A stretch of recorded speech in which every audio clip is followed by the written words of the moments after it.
শোনেন, নিজের স্বামীর সাথে বেশি খেচর মাচর করবেন না। বিটি মানুষের জীবন হলো সহজ, কঠিন হলো বিটা মানুষের জীবন। একটা ধরেন, একটা বেটা মানুষ মাসে 20,000 সারা মাস ভরে কামাই ওরে, হ্যাঁ, সেই টাকার প্রতি তার বউর হক আছে, তার মার হক আছে, তার ভাই বোনের হক আছে, আত্মীয় স্বজনের হক আছে।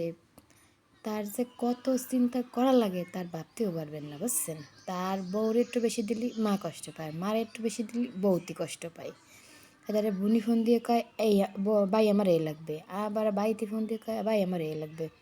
এদারে বাইরের বেটা ফোন দিয়ে কয় চাচা আমার এই লাগবে। এদারে বা চাহিদার শেষ না, মানে একজন না একজন ফোন করে দিতে চায়, দিতে চাতেই থাকে। কারণ তারা যে চায় তাদের হক আছে, এই জন্য তারা চায়, তাকে কোনো দোষ না, ঠিক আছে। কিন্তু এত মানুষের যদি হক থাকে, এত মানুষের যদি মন রক্ষা করার লাগে, তাই সে বেটাটা কীভাবে চলে। কিন্তু বিটিকি তো আর এই সমস্ত চিন্তা নাই, বিটি তো রান্ধে বাড়ে খায় দায়, সালমে মানুষ করে। কিন্তু সে জীবনও যে বাড়ি সহজ তা কিন্তু না, সে জীবনেও অনেক কষ্ট, ঠিক আছে। মনে করেন তাদের ছেলে মেয়ে মানুষ করা,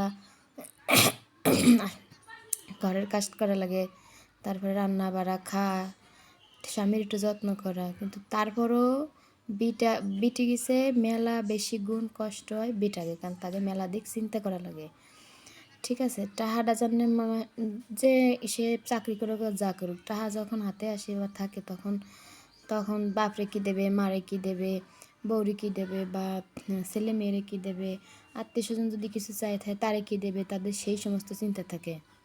ছেলে মেয়ের কোথায় কী লাগবে না, তারপরে আবার কোন বিনি কী ফোন দিয়েছে আসলে এই সমস্ত চিন্তা করে। এই সমস্ত করতে করতে মনে করি তাদের জীবনটা শেষ হয়ে যায়, তাকে দিতে না